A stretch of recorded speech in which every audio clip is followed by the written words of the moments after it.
In the cold northern seas, where icy winds whip across the waves and longships once cut through the water like sharpened blades, there lies a story of wealth so mysterious, so deeply tied to human psychology, that historians still debate it today.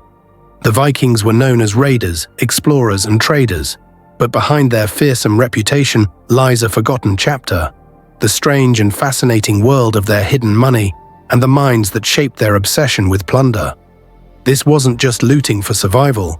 It was a complete psychological system built on honor, fear, reward, and social power.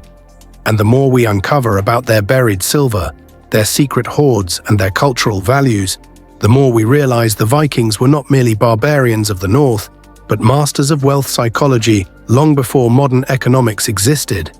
When we imagine Viking wealth, we picture large chests overflowing with silver coins, golden arm rings, and stolen treasures from across Europe. But the truth is even more intriguing. Most Vikings didn't use money the way we understand it today. They lived in societies where coins didn't have fixed value, and wealth wasn't measured through numbers. It was measured through meaning. A single silver arm ring wasn't just a piece of jewelry. It was a symbol of honor, a badge of loyalty, a promise of protection, and sometimes even a political tool.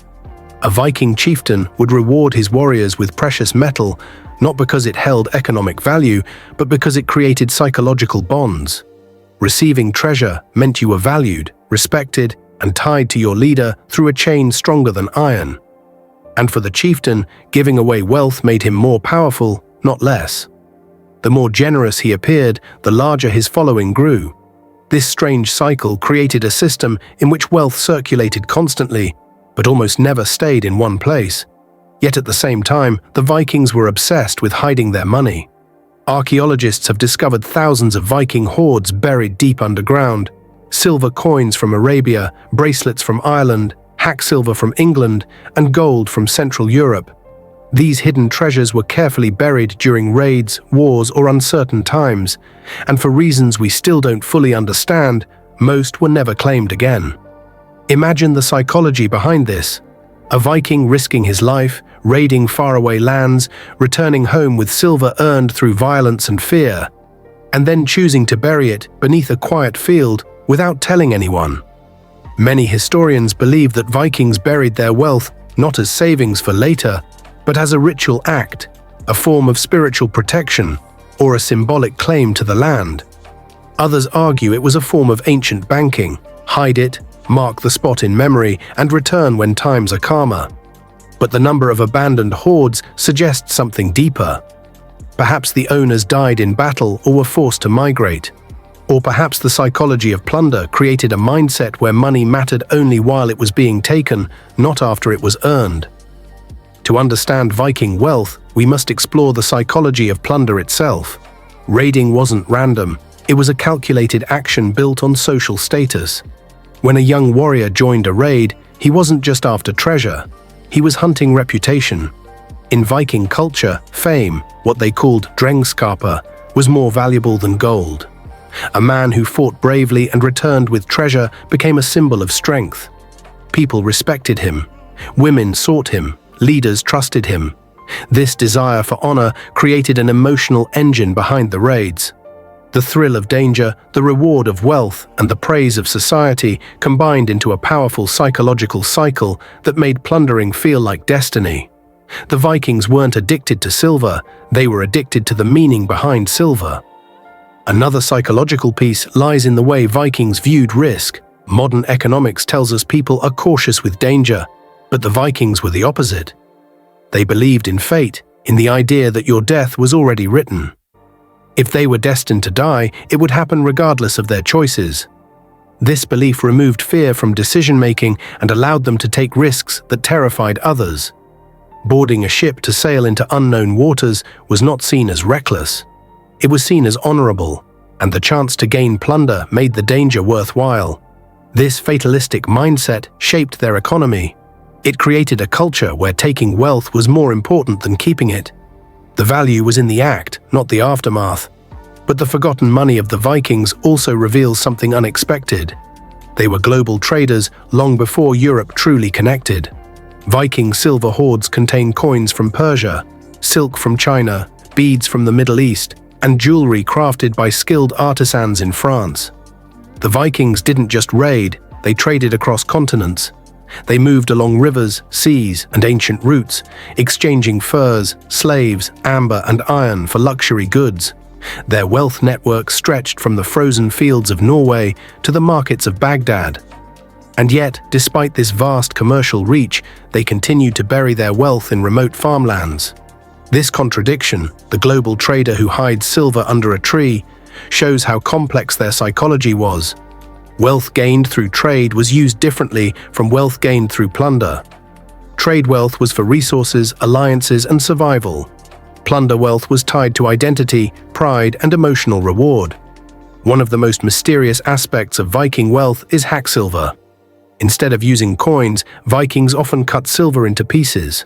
Broken bracelets, chopped necklaces, sliced coins, and used it as raw currency by weight. This tells us something important. Value for the Vikings was not in the form of the object, but in the material itself.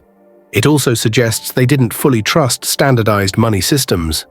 Their world was unstable, filled with shifting power, constant conflict, and unpredictable trade routes. So hacksilver became a psychological security blanket, a way to store wealth in pure metal that could be used anywhere, anytime. But even hacksilver ended up in buried hoards. Once again, the line between practical money and emotional money blurred. The forgotten money of the Vikings also reveals hidden social conflicts. In many cases, hoards were buried by ordinary farmers who feared raids from other Vikings. Yes, the Vikings raided each other just as much as they raided foreign lands. When a warband approached, villagers buried their wealth quickly before fleeing. Some returned to find their homes burned, others never came back. Over centuries, those forgotten stashes became time capsules of fear and survival. Every buried hoard tells a story of someone running, someone hiding, someone praying that their wealth would stay safe until they returned. These hoards show the other side of Viking society, the anxiety, the insecurity, and the constant threat of violence that forced people to make emotional decisions about money. Even more fascinating is how Viking wealth shaped their afterlife beliefs. Many Viking graves include weapons, jewelry, and coins placed beside the dead. This reveals a belief that wealth traveled with you into the next world. A warrior buried with silver arm rings was not preparing for economic exchange. He was preparing for symbolic status in the afterlife. The wealth he kept was a reflection of his earthly honor. Yet many of the richest warriors were buried with simple items, while treasure-packed graves often belonged to women or local chieftains. This inconsistency shows a complex spiritual psychology. Wealth was not just economic or social, it was deeply personal, tied to identity and even destiny. As the Viking age faded, much of their buried wealth remained untouched. Farmers centuries later dug up hoards while plowing fields. Construction workers uncovered hidden chests of silver. Children found bracelets in riverbanks. These discoveries sparked legends of cursed treasure, ghostly guardians, and lost warriors who would return for their wealth. But perhaps the most surprising lesson is how much Viking wealth remained forgotten simply because the culture that created it didn't care about retrieval. The Vikings believed life was short, fate was fixed, and glory mattered more than possessions.